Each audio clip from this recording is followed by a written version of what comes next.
Maxwell's modification of Ampere's circuital law. In this session, let us understand why and how Maxwell modified Ampere's law.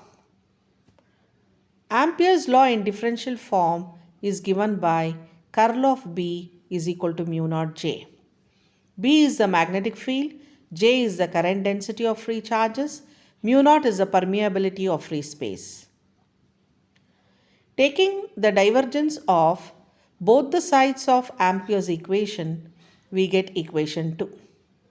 Since the divergence of the curl of any vector field is 0, the left hand side of equation 2 is 0 and hence right hand side must be 0. However, according to continuity equation, divergence of J is not equal to 0. Divergence of J is 0 only for steady currents. Hence, Ampere's law is applicable to only steady currents. Thus, we see that there is an inconsistency between Ampere's law and the law of conservation of charge. Maxwell concluded that Ampere's law is incomplete and hence he corrected the Ampere's equation. Maxwell's correction of Ampere's circuital law. Consider Coulomb's law in differential form. Divergence of E is equal to rho by epsilon naught. Taking partial derivative with respect to time, we get equation 5. The equation of continuity is given by equation 6.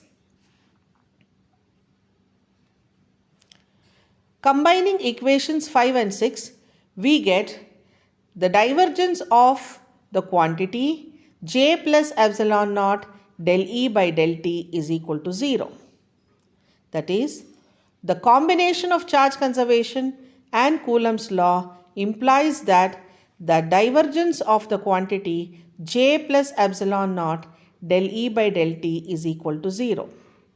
Thus, J on right hand side of Ampere's equation has to be replaced by J plus epsilon naught del E by del T.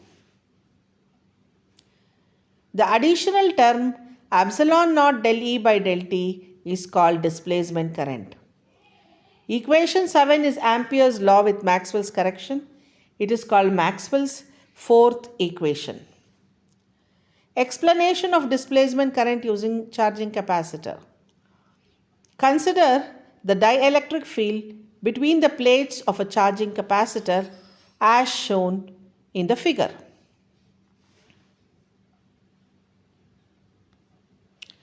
A dielectric medium can be considered to consist of atoms having pairs of positive and negative charges. In the presence of electric field, these charges are pulled in opposite directions. If the strength of the field is increased, the charges are pulled further apart. During the process of charging of the capacitor, the electric field between the plates of the capacitor is changing and hence there is movement of the electric charge elements of the dielectric medium. These moving charges contribute to current flow in the direction of the applied field. This movement of charge is called as displacement current equal to epsilon naught del E by del T.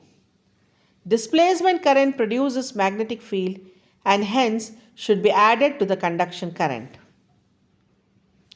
The inclusion of displacement current in Ampere's formula was the key contribution by the Maxwell in his electromagnetic field theory.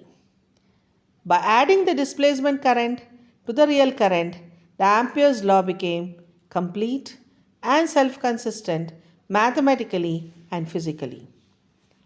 In this circuit, the current in connecting wires is conduction current and between the plates of the capacitor, it is displacement current. Concept of displacement current retains the notion of current as continuous in a capacitive circuit. The modification of Ampere's law by adding the displacement current leads to the existence of transverse electromagnetic waves propagating in vacuum at the speed of light.